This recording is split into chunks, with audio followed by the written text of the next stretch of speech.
It is the MoneyWise Wednesday, week 3. What week are we on? I'm losing track. Week 4. Week 4, 5, 3, 4, 5. I know.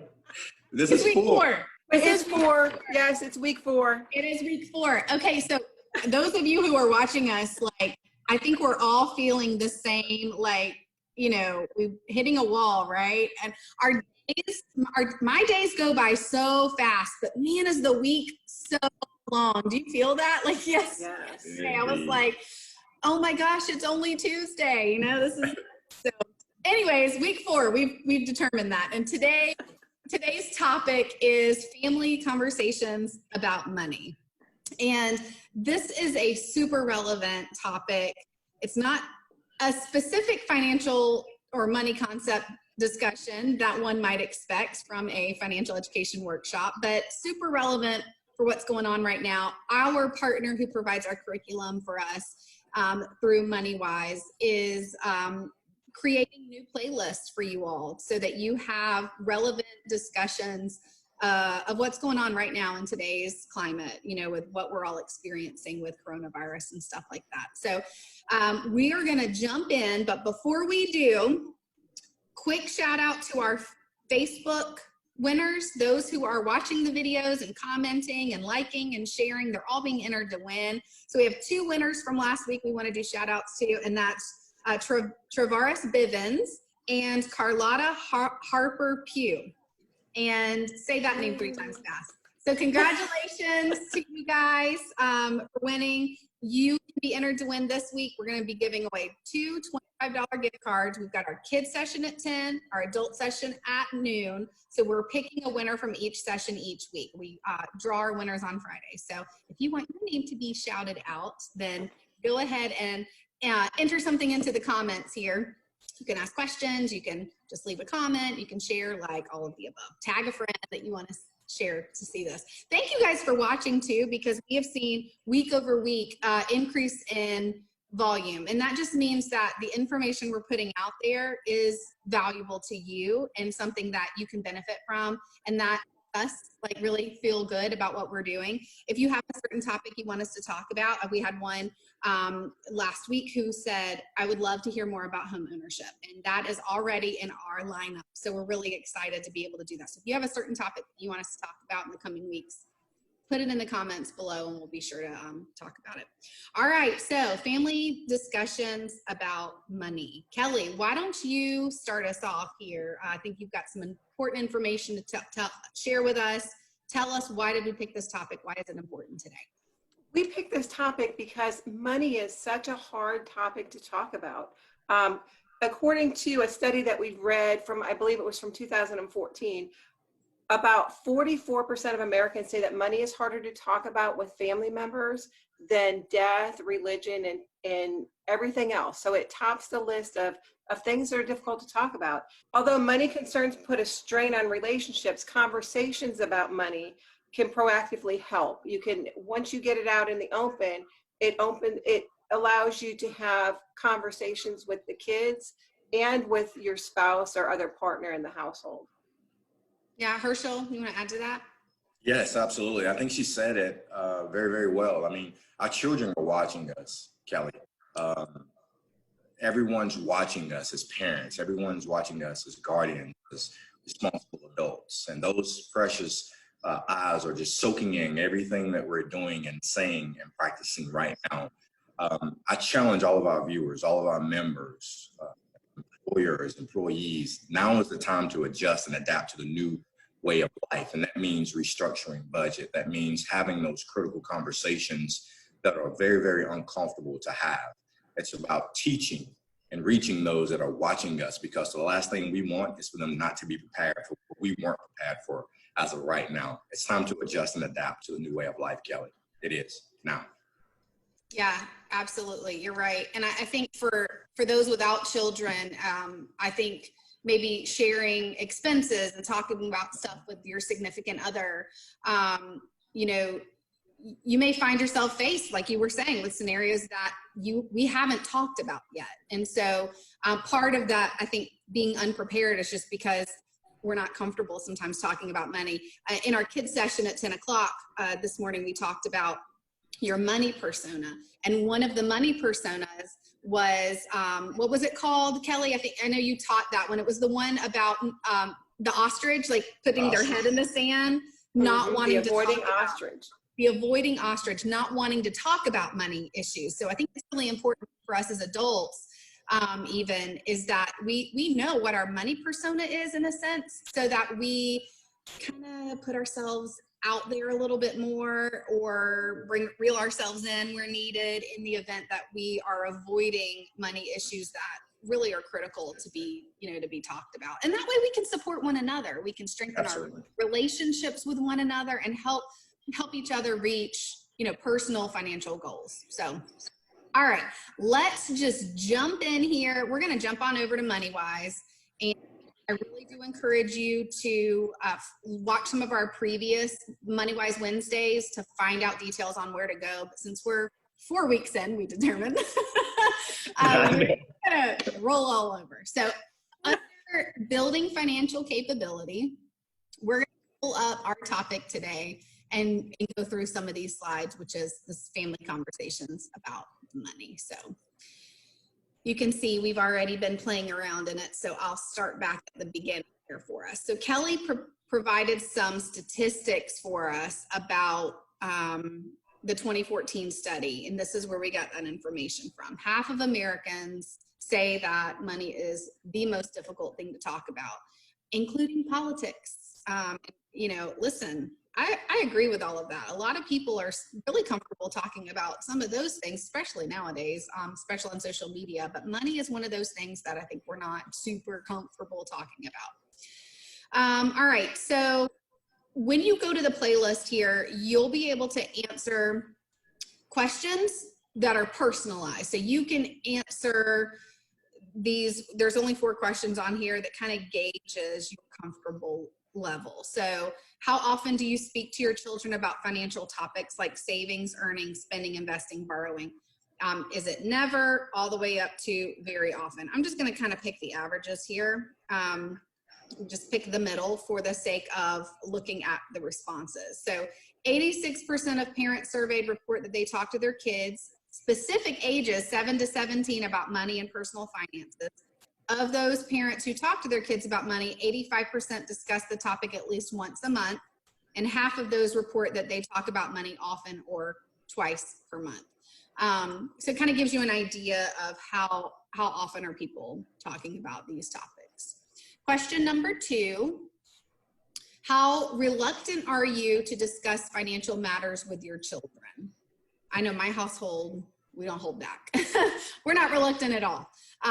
But let's just say we're kind of in the middle there. I think for most parents too, or couples, it's just out of sight, out of mind. Like we have a lot of other bridges we're burning right now, right? Or a lot of other things we're trying to do, and we're busy. We're just busy people. So it's not that we don't want to or that we're afraid to. Sometimes it's in the back of our mind. It's one of those things like, oh, okay, like kind of like an example would be when we get older.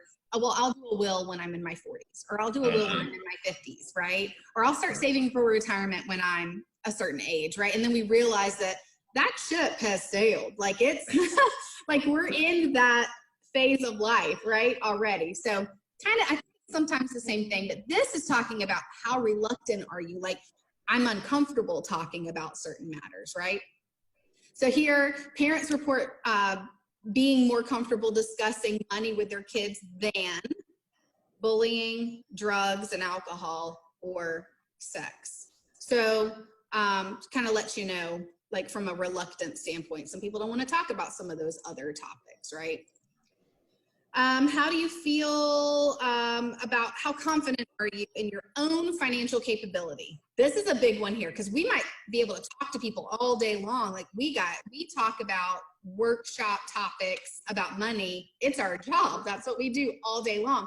But how comfortable are we sharing our own personal financial capability here, right? Let's just pick the middle one here. Parents who rate their own financial capability as high are more likely to talk to their kids about money. That makes sense because they're comfortable and confident in what they're talking about, right? Maybe they have good success or a good track record with money management. But about 75% of parents give their own financial capability a high rating. So what about the other 25% who are not confident in it, right? Are there life circumstances? Are there specific experiences that have shaped that inability or ineffectiveness to communicate? Sometimes I think we only talk about what we're proud about, right? We don't talk sometimes about the things that are concerning to us. Herschel. And I think where a lot of the confusion lies, Kelly, is that there is no true sense or understanding what financial capability means, right? A lot of people just look at a budget, of what comes in and what goes out. But there is a continuum of financial capability. And first and foremost, you have to understand what that continuum is. And as a certified practitioner of financial capability, I would encourage you to tap into some of the resources that we often share. That's looking at the playlist like what Kelly's reviewing, tapping into some of our resources, financial counseling of sorts. We're here to help you understand what it means to help you get to that life goal itself. So first and foremost, understand what those words mean, and then let's put those in play mode by reaching out to those that understand it most. Yeah, really good point. If this is the first MoneyWise Wednesday that you're watching, go back and watch the previous ones. We talked about fraud protection in week 1, budgeting in week 2, and then debt management in week 3. And so all of those are building blocks to help you becoming more financially capable. I've said it before in a previous one, and it probably won't be the last time I say it on a MoneyWise Wednesday, but you don't know where you're going if you don't know where you've been. You've got to go back and track, how have I spent my money in the past? How have I thought about money in the past? And be really real with yourself about your opinions about money, right? And how you spend money or make decisions on money, like savings and things like that. And how is that affecting my relationships? How is it affecting how my kids think about money? Things like that. Good point, Herschel. Thank you for bringing that up for us. So question number 4, how prepared are you to speak with your children about financial matters? Not at all, down to very prepared. I think this is where we come in to help you with that. A lot of parents, you can sit down and show them your budget, but just like different teachers in school have different teaching methods, right?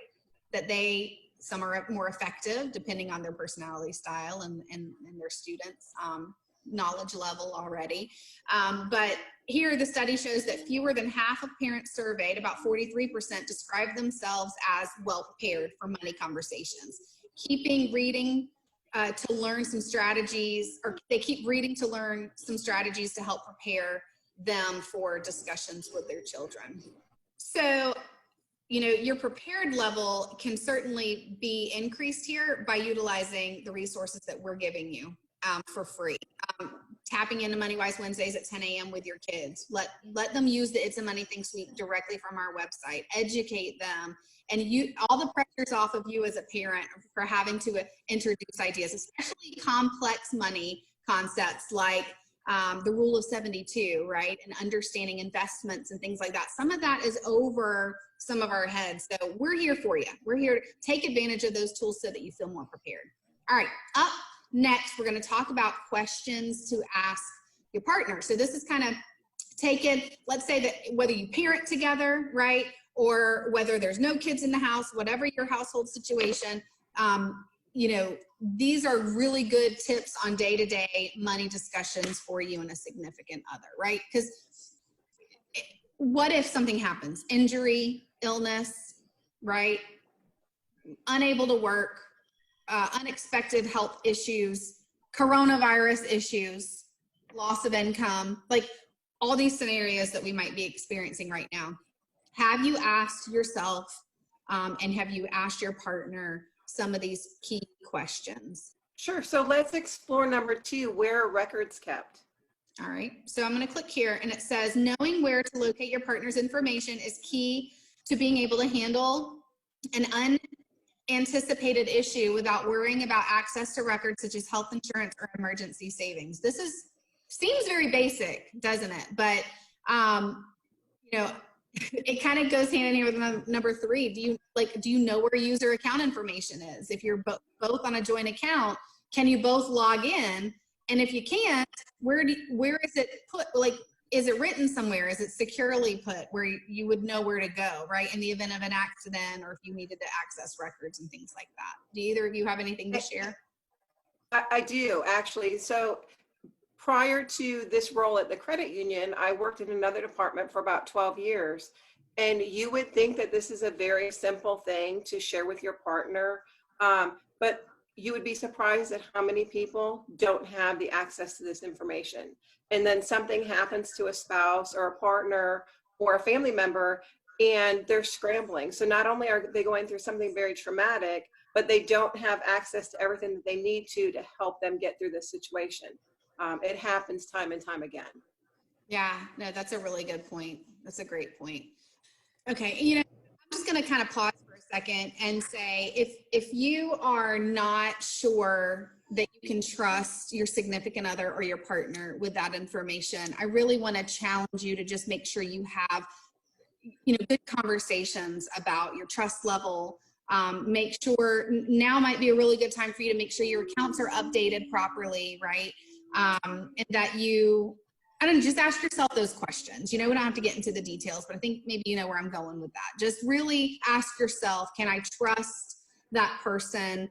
And if I can't, then you may want to talk to somebody about, maybe a financial advisor or someone, about some really good tips on how can you get to a place of a mutual respect and understanding in regards to your finances, because you do need to protect your assets as well. All right, let's pick another one here. Herschel, pick one for us. Let's do how are bills paid and expenses tracked. All right, number 4 here. Scroll up so we can see it. So staying on top of balanced budget is fundamental to financial health. All right, I'm going to put you both on the spot. Do you guys have, and this is just because, you know, listen, we're very real, right? We're real people too. Absolutely. Finances and real scenarios. So do you guys, in your household, do you share the responsibility of budgeting and, you know, finances? Is there one person that's really strong at it or who's good at it, and that works for you? Tell me a little bit about how your household manages finances. Herschel, why don't you go first? I'll be happy to. So as a financial counselor myself and heavily involved in the financial arena, I tend to often see other consumers' budgets and things of that nature. So my day of practicing my role is helping others manage their budget and their credit and managing their financial needs, right? So I've deferred, you can say safely, over to my significant other to help balance the house so that I'm not overwhelmed from work and both personal life expenses as well. But we still have those critical conversations to determine what's best, what's needed, and what's often most used in the home so that we can make sure that our budget is balanced and we're staying within our parameters that we've built for ourselves for financial stability. Yeah, very good. Thanks for sharing that. How about you and your household? You were kind of smiling earlier, so I'm really curious to hear what you're going to say. Well, funny little story. So I've always handled the finances. I've always paid the bills, and I don't have a big fancy spreadsheet or anything like that. I have my book, and I have it listed on what's due each month. And, you know, I've been married for a long time. We've been together for 30 years. So we're pretty used to the comings and goings. And so I know what's due on what date and whose check it's going to come out of and everything like that. And there was a time that my husband decided that he wanted to handle the finances. So I handed him the book, and that lasted 1 month, and he's never asked for it again. But it's whatever works for you. So that works for us. I don't think that he will ever ask for it again unless something happens to me, but I do have it all lined up and spelled out so that there's never going to be any guesswork on what needs to be paid and when. And I think that's important. That works for you, both of your styles. It works for you, it works for your household. And as long as you're asking yourself those questions about, if something were to happen to me, like Kelly in your scenario, would Dave know where to go and all of that? Yeah, so that's really great information. I love how you said you had a planner, because Tim and I, we use a little bit of a hybrid system. And again, I think because we're all bankers, you know, we can have a little bit of a different mentality, but I use our planner. I don't know if you guys can see, that's Albert there, but this is our planner. Yeah, this is our planner that we give to educators, and I think many members love it, but we kind of go old school a little bit with it. We literally write down on the calendar what is due when, but many of our bills are on auto pay. Okay. Pay for a long time used to scare me because I was that person who would forget to move it into the account it needs to go into, and then I'd get hit with a late fee, or I'd get hit with an overdraft or something like that. And I was like, we can't do that anymore. So we had to get back onto this process and then start them all on auto pay again. So, but we also do an Excel spreadsheet. So we're kind of got a little organization there as well, where I can make sure that easy calculation formulas and stuff like that. So listen, what everybody's like, different strokes for different folks. We all have a different style, right? That works for us. So now number 6 here, I'm not going to go into a lot of detail about it, but I am going to challenge you all. You never know when a death or an accident is going to happen. And the older that we get, is it true, the more we hear about scenarios around us and some of you may have loved ones that you've had to care for or care for their estate after their passing unexpectedly, and you realize there are things not in order. So doing your estate planning, guys, it is not about you. It is about everyone else who loves you. So do them a favor and do one last kind thing for them, and get your estate in order now. If you have wishes, if you have money that you do not have a beneficiary tied to, please get that stuff in order. Make sure that you discuss those things. If you have adult children and you want to make it easier for them, talk to them about this stuff now. So I'm just going to leave it there. That's a whole nother lesson. Estate planning and all of that is a whole nother topic, which I'm really hoping we'll be able to do that one. And if we stay in quarantine too long, we may have to, because we'll have a lot of opportunities. But please, please, please make sure that you have those discussions about end of life stuff. All right. So what money conversation should you have between generations? This is really great if you have adult children, and aging, like adult children, discussions between adult children and your aging parents, right? Those can feel certainly difficult at times, but they can be some of the most important conversations that you could have. This talks about the thing, like, where can you find those documents? So this kind of helps you with that end of life stuff. So if you are an adult parent, if you are an adult child and you have a parent that you never had these discussions with before, this is a really great area of the playlist for you to explore, so that you can start talking about, in the event of your parents passing, what you can do to somewhat get things lined up, right? It's a morbid discussion, I know. And a lot of, mortality is really a lot of things that we're thinking of right now with the fear of coronavirus, right? And getting sick quickly. Like, it's a very real thing. So I don't mean to put fear in you, but it's times like these, is it not, that really make us question our mortality and the future. So I really hope that you hear the message here is to really inspire you to put a plan in action, and to know that it's okay. It's okay for you to have the uncomfortable conversations, because it is certainly less uncomfortable to have the conversation now than you trying to deal with somebody else's estate or business after they're gone and not really knowing what their wishes might be. So we're not going to necessarily go through all of these together, but this kind of gives you an idea here on the screen, ways that you can have those discussions. All right, so 4 fundamental financial habits for families. Trying to figure out which financial habits to focus on with your partner, your children, or other family members can certainly feel overwhelming. One way to start thinking about big topics is by breaking them down into 4 main categories: earning, borrowing, spending and saving, financial decision making. I think it would be super cool for you as parents to talk about each one of these sections with your kids and tell them kind of how you make decisions in each of those different categories and areas, to help expose them to ways of thinking about money. because again, their perception of money is based on what they're seeing right now from you and the ways that the comments that you make when you're shopping or when you're making savings decisions, conversations you have as a couple, if your kids are overhearing your discussion about money, but they're not really in the conversation. You're not asking maybe their opinion. Well, what do you think about this? Why do you think that as a 12-year-old or whatever? And then shape their idea or shape their, maybe it's a teenager who wants a cell phone, right? Herschel's going through his son. And he shared it in a previous MoneyWise Wednesday lesson about how, I think it was the debt management one from last week, about how, he's paying, anyways, decisions that they're making about how they as teenagers are spending that money. Because they believe it grows on trees, right? I thought it grew on trees when I was a kid. And then they're learning things very different than when we were younger.